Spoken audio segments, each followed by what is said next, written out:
The crypto markets are painting a complex picture as we move deeper into January 2026. Bitcoin is holding steady around $90,000, while Ethereum trades near $3,200, both showing signs of consolidation after a turbulent start to the year. Let me walk you through what's happening in the digital asset space right now. The total cryptocurrency market cap sits at just over $3 trillion, down slightly from recent highs.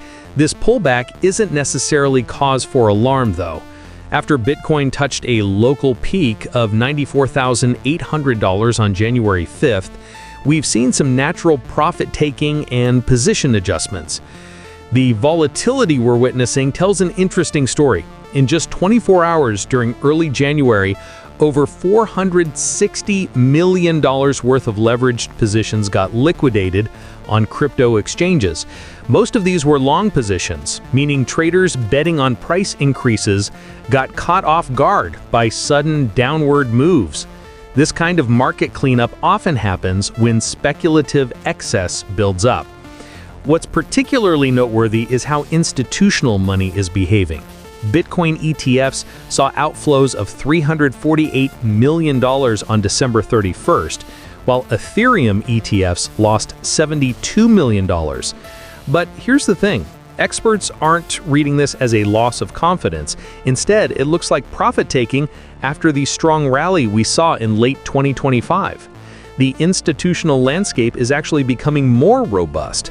5 major players, including BitGo, Circle, and Fidelity Digital Assets, received conditional approval for National Trust Bank charters from the Office of the Comptroller of the Currency in December.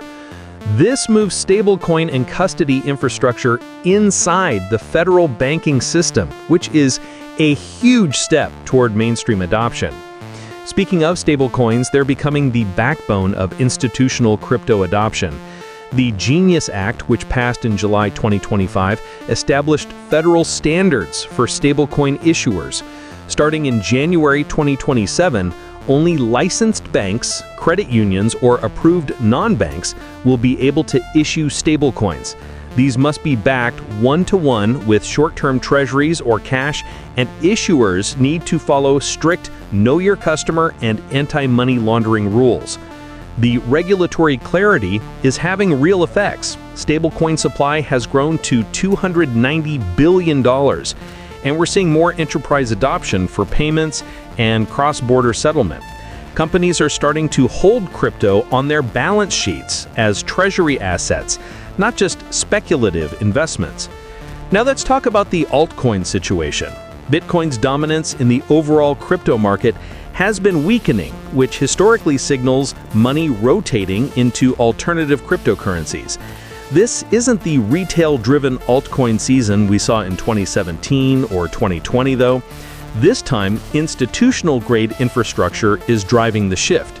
Decentralized finance protocols now hold $24.4 billion in total value locked, with established platforms like Aave leading the charge. The growth here isn't just about speculation anymore. Institutions are using DeFi for actual lending, borrowing, and yield generation activities. Real-world asset tokenization is another major theme.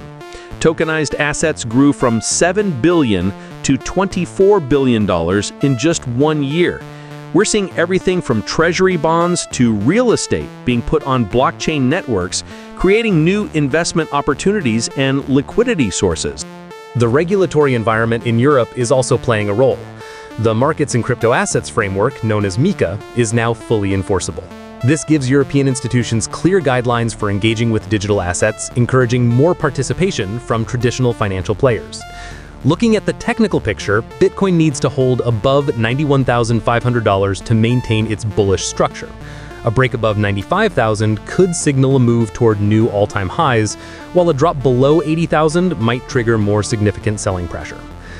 Ethereum is actually showing more strength relative to other major cryptocurrencies. Having broken above the $3,000 psychological level and holding there, it's forming a bullish trend above both its 50-day and 200-day moving averages. The recent Fusaka upgrade, which significantly reduced transaction costs and improved efficiency, is providing fundamental support for the network. One area getting attention is token unlocks. These are scheduled releases of previously locked cryptocurrency tokens, which can create selling pressure when large amounts hit the market. Investors need to track these events because they can cause temporary price volatility even in otherwise stable market conditions. The macroeconomic backdrop is generally supportive.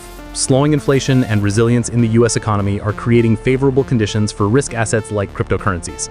The Federal Reserve's policies are being described as quantitative easing light by some analysts, which historically benefits assets like Bitcoin. However, there are risks to watch.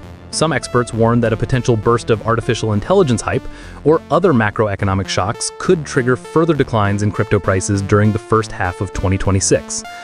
The market structure has shifted to being dominated by institutional funds, which reduces emotional trading, but doesn't eliminate volatility entirely. For investors navigating this environment, the key advice from experts is to remain composed and manage risks carefully. The days of purely speculative crypto investing are giving way to more strategic, compliance-driven allocations. This is both a challenge and an opportunity. The short-term outlook suggests continued volatility as the market digests recent gains and adjusts to new regulatory frameworks. But the long-term picture looks increasingly institutional. Major financial players are building crypto infrastructure, governments are creating clear rules, and real-world applications are expanding beyond just speculation.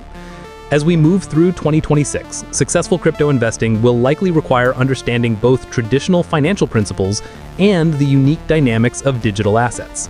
The market is maturing, but that doesn't mean it's becoming boring.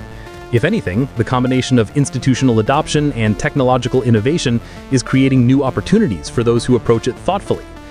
The transformation happening in crypto right now isn't just about price movements. It's about digital assets finding their place in the broader financial system. Whether you're a seasoned investor or just getting started, staying informed about regulatory developments, institutional trends, and technological upgrades will be crucial for making smart decisions in this evolving landscape.